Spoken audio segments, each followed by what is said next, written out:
intro in part one, I talked about how women contribute to the hypergamous criminal reproductive process in the West, and really, by extension of the West, in the rest of the world. The ones in the cults are more likely to be on guard and on the defense with help, with more effective relationships with law enforcement and their neighbors, etc. After they have inspired lust scientifically. I don't want to hear anybody crying about, oh, we weren't asking for it, when you have designed a psychological construct using cutting-edge science and technology to inspire men to lust, and then you put your guards up so they can prey on people who are outside of your network. That is despicable, and there are no words for it. What kind of punishment women deserve for that? I came across this on a woman's page, actually. The real reason women don't like rape. And it really has to do with them not being able to monetize their pussy, because they don't get anything back from it. They're used to using their pussy power and being having a princess complex where men have to vie for their affections, and then they just spread their legs, have kids, and get everything handed to them. They're showered with stuff, which is also part of Saturn's cult in the first place. Saturn had two mistresses, rather. One was Ops, who's his Rhea's equivalent. Think Psyche and Psych Ops, okay? Which has, she was a mistress of wealth, abundance, and resource. The other is Lua, which is destruction, dissolution, and loosening, right? The low A. How low can you go? Role reversal and pretend the criminals are the good guys. That's how low the West goes. And the Great Seal, right? The age of Saturn, the Reina de Saturn, the reign of Saturn. Okay. So let's talk about scientists now. I want you to keep in mind what I just said about women and their role. Let's think about who are the most likely to pick up on this. Scientists think outside the box because it's part of their training. They need to separate themselves from their any preconceived notions to study their various subjects. The brave and wise natural scientist, when contemplating the results of his research and its implications, finds himself training to be a martial artist. The next best thing is an Iron Man type, because he finds that he's at odds with a monstrous system, and he cannot even begin to fathom how he should just turn a blind eye. And we see some examples at times in the news of scientists who are trying to do the right thing who get sabotaged. And so this leads him to try to be some kind of a hero, and that leads him to training martial arts. And if not, he might try to find some kind of new way to wage war with these people using technology. Okay. But remember, natural scientist, supernatural, superman, superhuman. He trains his ability to observe, his senses, and improves his brain functionality, working on his body intensely. This is a part of why in Egypt, the Sun Temple martial artist was elevated above everyone else, except the priests and Pharaoh. Pharaoh being the top Sun Temple martial artist, the priests being from various martial arts temples.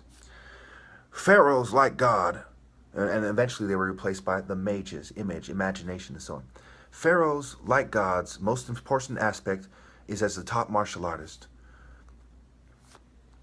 The wise non-martial artist scientist has a spark of light that is similar to the first light of the sun, but he stops somewhere around there and doesn't develop the sun's intensity to finish the great work of God. So I've also posted in part one the Harvard Medical School about how exercise improves brain functioning and memory, and it doesn't take a genius to see that intense exercise improves it intensely. So society is focused on a specific form of intellect that is more compatible with a system whose output is undeniable crimes against humanity. And it's not so much compatible with a moral and just system. This is part of why the scientists don't cultivate these things, because their science is made for a system that does crimes against humanity. They also use intellectual jargon, and have people busy trying to figure out what they mean and relying on that very system to figure out what they mean. And so, and in doing so, they conform to a mainstream Western perspective and the psychological construct. This construct includes the left-right paradigm, capitalism, communism, and Western perspectives of other things. We talked about how the construct includes these different Western philosophies and ideas: romanticism, pragmatism, stoicism, functionalism, realism, and other Western perspectives. One cannot truly have a Western perspective and die in the true spirit of God. Man must transcend all the Western paths that lead to Rome, which is the refinement of Greek thought, and return to Africa, the African martial arts Sun Temple, if he wishes to connect to God and escape the matrix, so to speak. The UFC, for example, does not cut it. It is the pinnacle of Western culture, one could say. Or it could say it is at its core. Think of the Roman Colosseum and what it meant for Roman cultural life. To call oneself a man of God, one must be willing to sacrifice everything. If they are not, then how can they truly be of God? If there's something in this world can come between them and God, or prevent them from doing God's work. When we think about this message, certainly Christians, pagans, kings, eugenicists, all would concede that this is true. And they would all think in terms of God choosing people to rule naturally. Who, what, when, where, how, why. Of course, it leads the wise observer, the researcher who has done his due diligence, to the African Sun Temple martial artist, not to Nefertiti, Cleopatra, or the Ptolemies. These are the traitors who were not in the true martial arts Sun Temple spirit that came later. Even when we look at the Bible, and we see Melchizedek, okay, he is connected to the Sun Temple. And he brought Abraham into the mysteries, and Abraham was beneath him at one point, at least. Okay, so when we look at it, the Melchizedek, his name means my king is the God Sedek, or my king is righteousness. In his day, the priesthood was called the holy priesthood after the order of the Son of God. So these are the priests democratizing the power of Pharaoh or the Son of God. A dead giveaway right there in Genesis 14, and then I believe it's Genesis 22, where Abraham is tested by God. By which God? Well, obviously it is the Son God, for the reasons I just described. The order of the Son of God. And then in Malachi, you have the Son of Righteousness. And in Revelations, Jesus is the bright morning star. I don't think there's any way around that, especially when you combine that with Joseph marrying Potipharah, the daughter of the priest of Ra, which is at On, the priest of On, which is the cult center of Ra, Heliopolis, the sun. So do you have anything to weigh in about women and their complicity in the hypergamous process of reproducing the criminal class and setting social norms based on one's ability to conform to the criminal class and the universities and the corporations' social norms and, the worldly philosophies that they propagate? Yes, I would say that the thing that comes out to me is that feminism holds a lot of, covers most of the areas that you've talked about, and gives women, is trying to force women to take on an identity that they may not be comfortable with, even if they don't follow this kind of this role play that society is forcing it upon them. I think that it is making every female feel that she's got the choice to challenge men, the male gender. Okay. So, yeah. Can you see how we talk about sex slaves Okay, ISIS with the sex slaves. There's an incel movement of men who are considered undesirable in our society, who think that women should be made sex slaves because they feel that they owe them sex.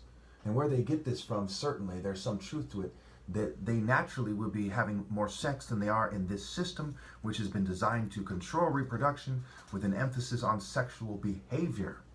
Okay, eugenics. So, any thoughts on why women are basically rolling with this and allowing these arguments to be made? Okay, these arguments aren't coming from nowhere. No, indeed, they're not coming from nowhere. But I do feel that feminism has a huge part to play in terms of liberating women. They're not going to allow women to be sexually exploited. However, there are women, if they want to be with a man, they tend to choose a man who is of status. And this is so they can open windows to other females who they can sort of maybe brainwash and condition to following a certain type of male. And I think this for an average kind of man, or somebody who is more spiritual, let's say, is trying to break the mold, is going to make that person feel isolated, because their role models are, well, their role model of a male figure is somebody who is materialistically superior. Okay. Earlier I was discussing with you off camera, say for the sake of, for black women, they describe themselves as queens and they want a king. They seem to want the full package and they throw a fit when they don't get it. Well, you can see how either you will have a romantic hero who insists on the truth and treats people fairly, or you will have a rich person. Our society does not allow them to be both. They sabotage the hero to prevent him from being rich. He'll be hit with lawsuits, he'll be blacklisted, sabotaged, set up, and otherwise. So how unrealistic are they being? And can you see that there are parallels that one can draw between this and the downfall of Pharaoh, when you see who democratized his power and why? It included ISIS enrolling with Set. Instead of her killing herself, instead of her fleeing, she stayed around and started sleeping with the enemy. And we see the Amen rises to power, Set rises to power, not only under Hyksos, but in other times as well. Ramses the Great, also his name was Seti II, I believe. We see all kinds of deplorable philosophies in Egypt, and women just roll with them, and certainly we see them mirrored throughout the Middle East and throughout the Greco-Roman mystery system, including the Temple of Bel in Palmyra, I believe in Syria, which was part of the greater Roman Empire. So why are women sticking around, breeding with evil people, even back then when they had the option to leave and to go elsewhere?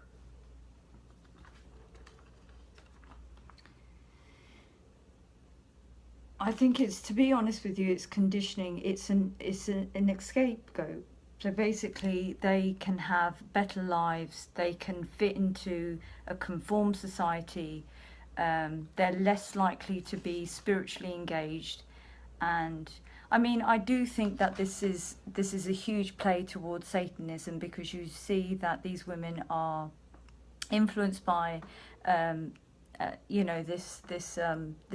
these powerful men, well, what society considers powerful, but they do not want to be focused on what is the rightful the rightful kind of